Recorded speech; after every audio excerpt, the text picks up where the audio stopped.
നമുക്ക് തിന്മ വരണമെന്ന് ആഗ്രഹിക്കുന്നവരും നമുക്ക് നന്മ വരണമെന്ന് ആഗ്രഹിക്കുന്നവരും നമ്മുടെ ചുറ്റുമുണ്ട്. നമുക്ക് അവരെ കുറച്ചൊക്കെ മനസ്സിലാവുകയും ചെയ്യും. എന്നാൽ നമുക്ക് നന്മ വരണമെന്ന് ആഗ്രഹിക്കുന്നവർ തന്നെ നമുക്കൊരു നന്മ വരുമ്പോ അത് അവർക്കുള്ളതിനേക്കാൾ വലിയതാകുമ്പോ അവരുടെ ഉള്ളിൽ ചെറിയൊരു വിഷമം പലപ്പോഴും കടന്നു വന്നേക്കാം. ഒരേപോലെയുള്ള സാഹചര്യങ്ങളിൽ നിന്ന് ഒരു വ്യക്തി മറ്റൊരു വ്യക്തിയേക്കാൾ ഉയർന്നു പോകുന്നത് ഒരു അസൂയയ്ക്ക് പലപ്പോഴും ഇടയാക്കുമെന്നതിൽ സംശയമില്ല. എന്നാൽ ദൈവം സകലതും നമുക്ക് നന്മയ്ക്കായി തീരണമെന്ന ആഗ്രഹത്തോടെയാണ് ദൈവം നമ്മിൽ പ്രവർത്തിച്ചു കൊണ്ടിരിക്കുന്നത്. യേശുക്രിസ്തു ഇഹലോകത്തായിരുന്നപ്പോൾ യോഹന്നാൻ എഴുതിയ സുവിശേഷം 14 അധ്യായം 12 വാക്യത്തിൽ യേശുവിന്റെ വാക്കുകൾ കാണുവാൻ കഴിയും. ആമീൻ ആമീൻ, ഞാൻ നിങ്ങളോട് പറയുന്നു, ഞാൻ ചെയ്യുന്ന പ്രവൃത്തി എന്നിൽ വിശ്വസിക്കുന്നവനും ചെയ്യും. ഞാൻ പിതാവിന്റെ അടുക്കൽ പോകുന്നത് കൊണ്ട് അതിൽ വലിയതും അവൻ ചെയ്യും. അതാണ് ദൈവത്തിന്റെ ഹൃദയം. താൻ ചെയ്തതുവരെ ചെയ്യുവാൻ പലപ്പോഴും പലരും നമ്മെ അനുവദിക്കുമ്പോൾ ദൈവത്തിന്റെ വാക്കുകളിലൂടെ ദൈവം നമ്മെ ഓർമ്മിപ്പിക്കുന്നത്, ഞാൻ പോകുന്നത് കൊണ്ട് എന്നിൽ വിശ്വസിക്കുന്നവനെ ഞാൻ എന്റെ പ്രതിനിധിയായി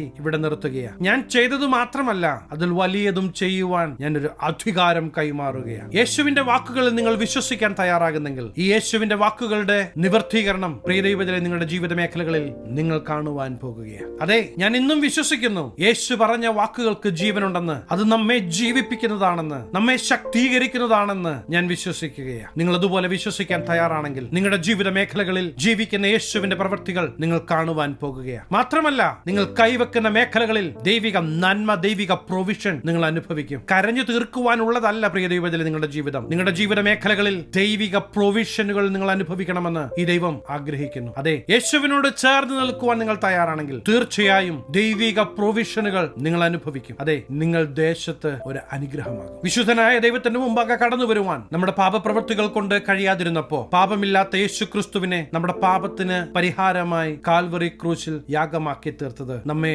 ദൈവത്തോട് അടുപ്പിക്കുവാൻ വേണ്ടിയിട്ടാണ്. അതെ, ഇന്നും ഈ ദൈവത്തിൽ നിന്ന് അകന്നിരിക്കുന്ന ഒരു അവസ്ഥ നമ്മുടെ ജീവിതത്തിൽ ഉണ്ടെങ്കിൽ നാം ഒന്ന് തിരിച്ചു വരണം. ദൈവത്തോട് ചേർന്നിരിക്കുവാൻ ദൈവം ആഗ്രഹിക്കുന്നു. പ്രിയ ദൈവത്തിലെ നാം അടിയേൽക്കേണ്ടടുത്ത് യേശു അടിയേറ്റു. നമ്മുടെ പാപത്തിന് പരിഹാരമായി, നാം ചെയ്ത പ്രവൃത്തികൾക്ക് പരിഹാരമായി കാൽവറി ക്രൂശിൽ പാപമില്ലാത്തവൻ യാഗമായി തീർന്നെങ്കിൽ, വില കൊടുത്തെങ്കിൽ, ഇന്ന് ദേശങ്ങൾക്ക് നിങ്ങളൊരു അനുഗ്രഹമാകണമെന്ന്, നിങ്ങളായിരിക്കുന്ന ദേശത്ത് നിങ്ങൾ ദൈവത്തിന്റെ പ്രതിനിധിയാകണമെന്ന് ദൈവം ആഗ്രഹിക്കുകയാണ്. പല കോടതികൾ മാറി മാറി ഇവനിൽ കുറ്റമൊന്നും കാണുന്നില്ല എന്ന് പറഞ്ഞ് വിധിച്ചിട്ടും വീണ്ടും ഞാൻ നിങ്ങളെ ഓർമ്മിപ്പിക്കുന്നത്, കാൽവറി ക്രൂശിൽ 3 ആണിമേൽ യേശു ക്രിസ്തു യാഗമായി തീർന്നത് നമ്മുടെ പാപത്തിന്റെ പരിഹാരമായി, നമ്മെ വിടുവിക്കുവാൻ വേണ്ടിയിട്ടാണ്, ഈ ദൈവത്തോട് നമ്മെ നിരപ്പിക്കുവാൻ വേണ്ടിയിട്ടാണ്. അതുകൊണ്ട് ഒരു കാരണം പറഞ്ഞു ഈ ദൈവത്തിൽ നിന്ന് അകന്നു പോകരുത്. നമ്മെ സ്നേഹിക്കുന്ന, നമുക്ക് വേണ്ടി കരുതുന്ന, നമ്മെ വഴി നടത്തുവാൻ മതിയായ ദൈവം ജീവിക്കുന്നുവെന്ന് നമ്മുടെ മനസ്സിൽ നാം എപ്പോഴും ഓർക്കേണ്ടത് ആവശ്യമാണ്. ചെറിയ ചെറിയ വിഷയങ്ങൾ കടന്നു വരുമ്പോൾ എല്ലാം തീർന്നു എന്ന് പറയുന്ന അവസ്ഥയ്ക്ക് ഒരു മാറ്റം വരണം. ഇങ്ങനെ പറയുവാൻ തുടങ്ങണം, എന്റെ ദൈവത്തിന്റെ പ്രവൃത്തി ഞാൻ കാണും, എന്റെ ദൈവിക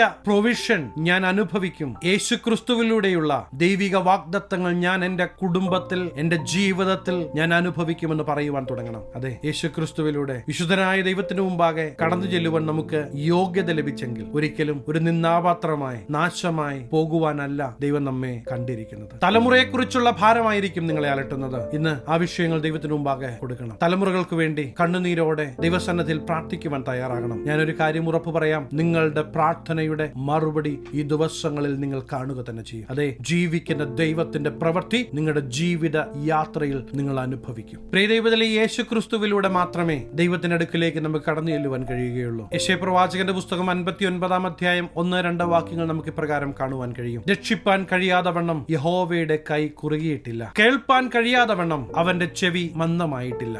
നിങ്ങളുടെ അകൃത്യങ്ങളത്രേ നിങ്ങളെയും നിങ്ങളുടെ ദൈവത്തെയും തമ്മിൽ ഭിന്നിപ്പിച്ചിരിക്കുന്നത്. നിങ്ങളുടെ പാപങ്ങളത്രേ അവൻ കേൾക്കാതെ വണ്ണം അവന്റെ മുഖത്തെ നിങ്ങൾക്ക് മറയ്ക്കുമാറാക്കിയത്. നമ്മുടെ പാപങ്ങൾക്ക് പരിഹാരമായി കാൽവറി ക്രൂശിൽ യാഗമായി തീർന്ന യേശു ക്രിസ്തുവിൽ നിങ്ങൾ വിശ്വസിക്കാൻ തയ്യാറാണോ? നിങ്ങളുടെ ജീവിതയാത്രയിൽ യേശു ക്രിസ്തുവിന്റെ സാന്നിധ്യം നിങ്ങൾ അനുഭവിക്കുവാൻ തയ്യാറാണോ? നിങ്ങളുടെ ജീവിതം യേശുവിന്റെ മുമ്പാകെ ഏൽപ്പിച്ചു കൊടുക്കുവാൻ തയ്യാറാണോ? അങ്ങനെയെങ്കിൽ ചുറ്റുമുള്ള വിഷയങ്ങളെ ഓർത്ത് ഭാരപ്പെടല്ല. അതിശയകരമായ, അത്ഭുതകരമായി വഴി നടത്തുവാൻ കഴിയുന്ന ദൈവത്തിന്റെ മുഖത്തേക്ക് മാത്രം നോക്കണം. ശത്രുവിന്റെ പദ്ധതി ഒന്നും നടക്കാൻ പോകുന്നില്ല. നിങ്ങൾ കേട്ട ആ വാക്കുകളുണ്ടല്ലോ, ഇന്ന് ഞാൻ നിങ്ങളെ ഓർമ്മിപ്പിക്കുന്നു, അതല്ല സത്യം. അതിന്റെ അപ്പുറത്തൊരു നീക്കുപോക്ക് വരുത്തുവാൻ കഴിയുന്ന ജീവിക്കുന്ന ദൈവത്തിന്റെ പ്രവൃത്തി പ്രിയദൈവത്തിലെ നിങ്ങളുടെ ജീവിത മേഖലകളിൽ നിങ്ങൾ കാണുക തന്നെ ചെയ്യും. സ്വപുത്രനെ തകർത്ത് കളവാൻ ദൈവം ഏൽപ്പിച്ചു കൊടുക്കുന്നത് ദൈവം നമ്മളെ അത്രത്തോളം സ്നേഹിക്കുന്നത് കൊണ്ടാണ്. നാം ഒരിക്കലും നഷ്ടപ്പെട്ടു പോകരുത് എന്ന് ദൈവം ആഗ്രഹിക്കുന്നത് കൊണ്ടാണ്. അതുകൊണ്ട് തന്നെ ഞാൻ നിങ്ങളെ വീണ്ടും ഓർമ്മിപ്പിക്കുന്നത്, സാഹചര്യങ്ങളല്ല നിങ്ങളുടെ ഭാവി തീരുമാനിക്കുന്നത്. തീരുമാനിക്കുന്നത്. കൂടെയുള്ളവർ ആരുമല്ല നിങ്ങളുടെ ഭാവി തീരുമാനിക്കുന്നത്. സാഹചര്യങ്ങൾ എന്ത് തന്നെയാണെങ്കിലും അവിടെയെല്ലാം പ്രവർത്തിക്കുവാൻ കഴിയുന്ന ഒരു ജീവിക്കുന്ന ദൈവത്തിന്റെ പ്രവൃത്തി പ്രിയദൈവത്തിലെ നിങ്ങൾ അനുഭവിക്കും. നിങ്ങളുടെ ജീവിതയാത്രയിൽ നിങ്ങൾ അത് കാണുക തന്നെ ചെയ്യും. ഈ ദൈവത്തിന് നമ്മെക്കുറിച്ചുള്ള ആഗ്രഹം എന്താണെന്നറിയാമോ? നാം ആയിരിക്കുന്ന ദേശത്ത് നാം ഒരു അനുഗ്രഹമാകണം. മാത്രമല്ല നിത്യതയിൽ യേശുവിനോട് കൂടെ ഒരു ജീവിതം സാധ്യമാകണം. നമ്മുടെ നന്മ മാത്രം ആഗ്രഹിക്കുന്ന ദൈവത്തിന് മുമ്പാകെ നാം അടുത്ത് വരുമ്പോൾ സകലതും നമുക്ക് വേണ്ടി നന്മയ്ക്കായി കൂടി വ്യാപരിക്കുമെന്ന് നാം മറന്നു പോകരുത്. നമ്മോട് കൂടെ ഉണ്ടാകുമെന്ന് നാം വിചാരിച്ചവർ പലരും സമയാസമയങ്ങളിൽ നമ്മെ വിട്ടുപോകുമ്പോൾ നാം ഭാരപ്പെടില്ല. കാരണം ഈ ദൈവം നമ്മോട് കൂടെയുണ്ട് എന്ന് നാം മറന്നു പോകല്ലേ. പ്രിയ ദൈവത്തിലെ ജീവിതയാത്രയിൽ ആരൊക്കെ കൂടെയില്ല എങ്കിലും തനിച്ചാക്കാത്ത, കരം പിടിച്ചു വഴി നടത്തുന്ന ദൈവം കൂടെയുണ്ട് എന്ന് നാം ഉറക്കേണ്ടത് ആവശ്യമാണ്. നമുക്കായി പ്രവർത്തിക്കുന്ന ജീവിക്കുന്ന ദൈവം നമ്മുടെ ആവശ്യഘട്ടങ്ങളിൽ കൂടെയുണ്ടാകുമെന്ന് നാം ഒന്ന് ഉറയ്ക്കണം. കൂടെ നിൽക്കുമെന്ന് പറഞ്ഞവർ, സഹായിക്കാമെന്ന് പറഞ്ഞവർ എല്ലാവരും സാഹചര്യങ്ങൾ മാറി വരുമ്പോ ഒരുപക്ഷെ നമ്മെ തനിച്ചാക്കിയേക്കാം. എന്നാൽ എന്റെ ശബ്ദം കേൾക്കുന്ന പ്രിയ ദൈവത്തിലെ ഈ ദൈവത്തിന് നിങ്ങളെ തനിച്ചാക്കാൻ പറ്റുകയില്ല. അതുകൊണ്ട് തന്നെ ആരൊക്കെ വാക്കുമാറിയാലും ദൈവം പറഞ്ഞ വാഗ്ദത്തത്തിന്റെ വള്ളിക്കോ പുള്ളിക്കോ മാറ്റം വരികയില്ല എന്ന് ഞാൻ നിങ്ങളെ ഓർമ്മിപ്പിക്കുവാൻ ആഗ്രഹിക്കുകയാണ്. ഒരു വിധത്തിലുള്ള ശത്രുവിന്റെ തന്ത്രങ്ങൾക്കും നിങ്ങളുടെ ജീവിതയാത്രയിൽ നിങ്ങളെ പരാജയമാക്കുവാൻ കഴിയുകയില്ല എന്ന് നാം തിരിച്ചറിയണം. കാരണം അഖില ജരാചരങ്ങളെ ഒറ്റ വാക്കിൽ ഉളവാക്കിയവനായി ഈ ദൈവം നമ്മോട് കൂടെയുള്ളത് കൊണ്ട് വാക്കു പറഞ്ഞവർ വാക്കുമാറിയാലും ഒരിക്കലും വാക്കുമാറാത്ത ദൈവത്തിന്റെ പ്രവൃത്തി പ്രിയ ദൈവത്തിലെ നിങ്ങളുടെ ജീവിത മേഖലകളിൽ നിങ്ങൾ കാണുവാൻ പോകുകയാണ്. നിങ്ങളുടെ കുറവുകളും കഴിവുകേടുകളും അറിഞ്ഞിട്ടും നിങ്ങളെ സ്നേഹിക്കുന്ന, നിങ്ങളെ കരുതുന്ന ഒരു ദൈവമുണ്ട് എന്ന് ഞാൻ നിങ്ങളെ ഓർമ്മിപ്പിക്കുകയാണ്. സാഹചര്യങ്ങളല്ല നിങ്ങളുടെ ഭാവി തീരുമാനിക്കുന്നത്. സാഹചര്യങ്ങൾ എന്ത് തന്നെയാണെങ്കിലും ആ സാഹചര്യങ്ങളുടെ നടുവിൽ കരം പിടിച്ചു വഴി നടത്തുവാൻ കഴിയുന്ന ജീവിക്കുന്ന ദൈവത്തിന്റെ പ്രവൃത്തി പ്രിയ ദൈവത്തിലെ നിങ്ങളുടെ ജീവിത മേഖലകളിൽ നിങ്ങൾ അനുഭവിക്കും.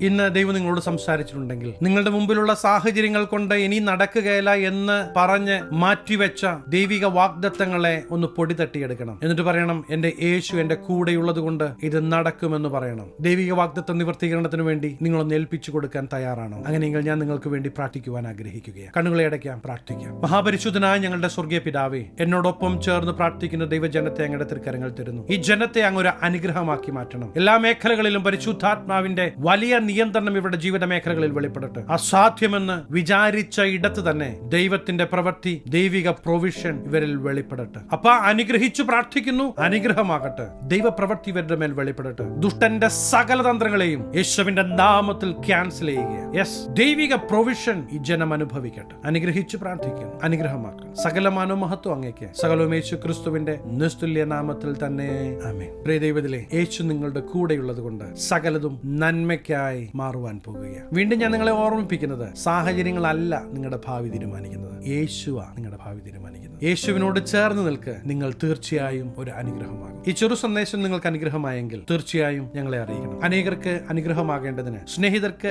ഷെയർ ചെയ്യുക, ഫോർവേഡ് ചെയ്യുക. നിങ്ങൾ ഈ ചാനൽ ഇതുവരെയായിട്ടും സബ്സ്ക്രൈബ് ചെയ്തിട്ടില്ല എങ്കിൽ തീർച്ചയായും സബ്സ്ക്രൈബ് ചെയ്യണം. ദൈവം അനുവദിച്ചാൽ അടുത്ത ദിവസം നമുക്ക് വീണ്ടും കാണാം.